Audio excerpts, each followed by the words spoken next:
السلام علیکم۔ غزوہ بدر کیوں ہوئی؟ اسلام کی پہلی جنگ ہے یہ، تو سب سے پہلے لاکھوں کروڑوں درود نبی صلی اللہ علیہ وآلہ وسلم پر اور آل محمد صلی اللہ علیہ وآلہ وسلم پر۔ غزوہ اس جنگ کو کہا جاتا ہے جس میں نبی صلی اللہ علیہ وآلہ وسلم نے خود شرکت فرمائی ہو۔ غزوہ بدر 17 رمضان المبارک جمعے کے دن پیش آیا۔ اس غزوے کا مفہوم ہے کہ کفار مکہ کا ایک تجارتی قافلہ شام سے اپنا سامان لے کر مکہ کی طرف چلا۔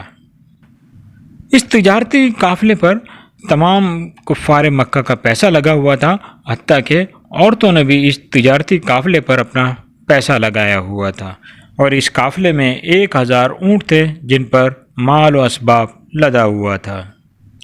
262 کلو سونے کی مالیت کا ساز و سامان اس قافلے میں موجود تھا، اور اس تجارتی قافلے کی کمانڈ ابو سفیان کر رہے تھے، جو کہ ابھی تک مسلمان نہیں ہوئے تھے۔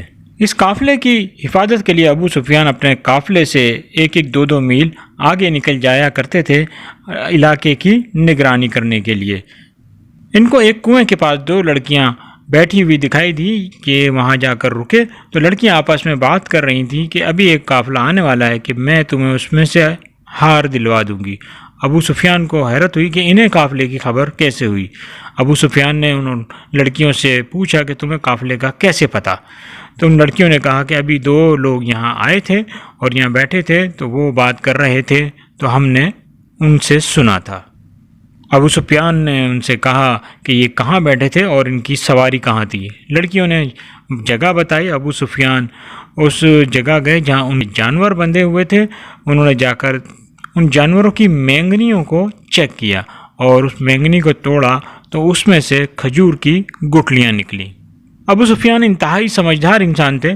انہوں نے جب مینگنیوں میں کھجور کی گٹلیوں کو دیکھا تو وہ سمجھ گئے کہ نبی صلی اللہ علیہ وآلہ وسلم کو ہمارے قافلے کی خبر ہو گئی ہے، کیونکہ کھجور کی گٹلیاں صرف مدینے کے لوگ ہی اپنے جانوروں کو کھلایا کرتے تھے۔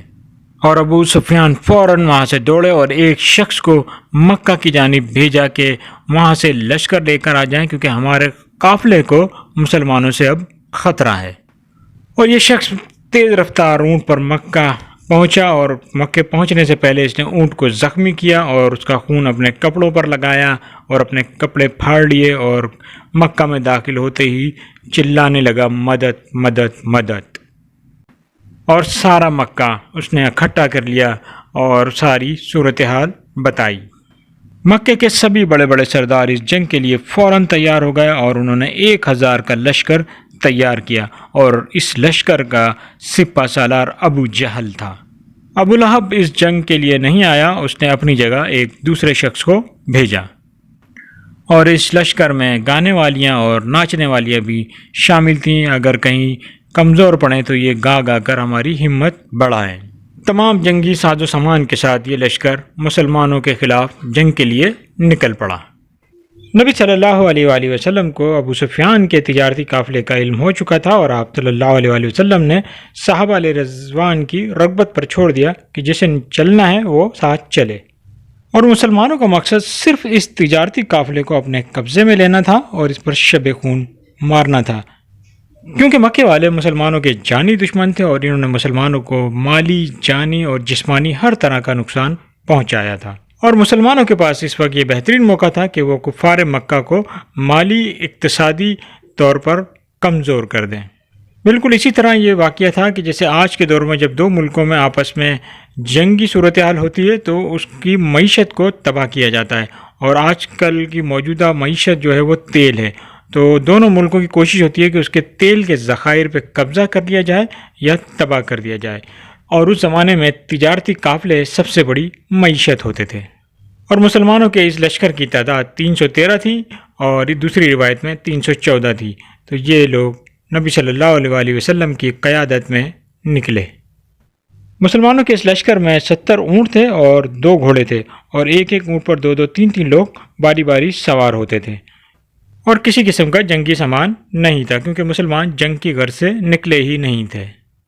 وادی صفا پر پہنچ کر نبی صلی اللہ علیہ وآلہ وسلم نے 2 صحابہ کو بھیجا ابو سفیان کے لشکر کی خبر گیری کے لیے، لیکن ان کو ابو جہل کے لشکر کے 2 لوگ مل گئے اور یہ انہیں پکڑ کر لے آئے۔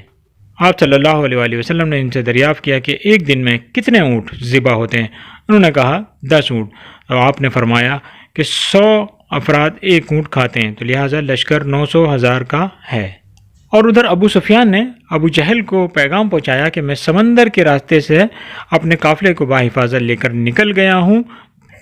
تو ابو جہل کے تمام سرداروں نے کہا کہ اب ہمیں واپس چلے جانا چاہیے کیونکہ ہم اپنے قافلے کی حفاظت کے لیے آئے تھے، لیکن ابو جہل نے سب کو غیرت دلائی اور جنگ کے لیے آمادہ کیا۔ اس نے کہا مسلمانوں کی تعداد کم ہے، لہٰذا آج ان کا خاتمہ کر دینا چاہیے۔ اور ایک مقام پر مسلمان اور کفار کا لشکر قریب پہنچ گیا اور ابو جہل نے وہاں سے للکارا، اور آپ صلی اللہ علیہ وآلہ وسلم کو اندازہ ہو گیا کہ اب جنگ ہونے ہی والی ہے۔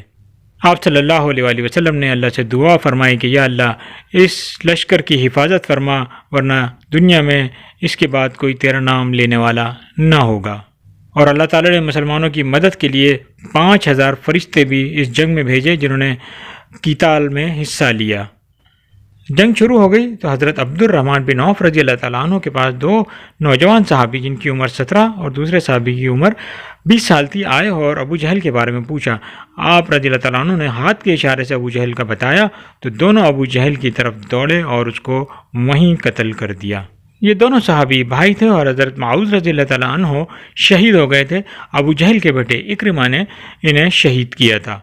اور جنگ میں خبر پھیل گئی کہ ابو جہل قتل ہو گیا ہے تو کافروں کے حوصلے پست ہو گئے اور پھر مسلمانوں نے کفار کو تلوار کی نوک پر رکھا، اور اس میں کافروں کے بڑے بڑے سردار قتل ہوئے اور 70 کفار کے لوگ مارے گئے اور 70 ہی گرفتار ہوئے۔ حضرت عبداللہ ابن مسعود رضی اللہ تعالیٰ عنہ نے دیکھا ابو جہل میں کچھ سانسیں باقی ہیں۔ آپ نے اپنی تلوار نکالی، جیسے ہی وار کرنے لگے تو کہنے لگا سردار ہوں، سردار کی تلوار سے میری گردن کاٹو، اور اونچی گردن کاٹنا سردار کی گردن اونچی ہوتی ہے۔ آپ نے وار کیا اور سر تن سے جدا کر دیا۔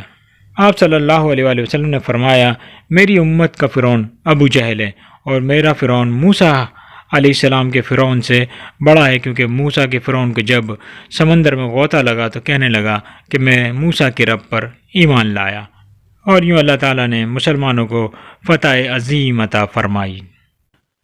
تو اللہ حافظ، اپنا خود خیال رکھیں۔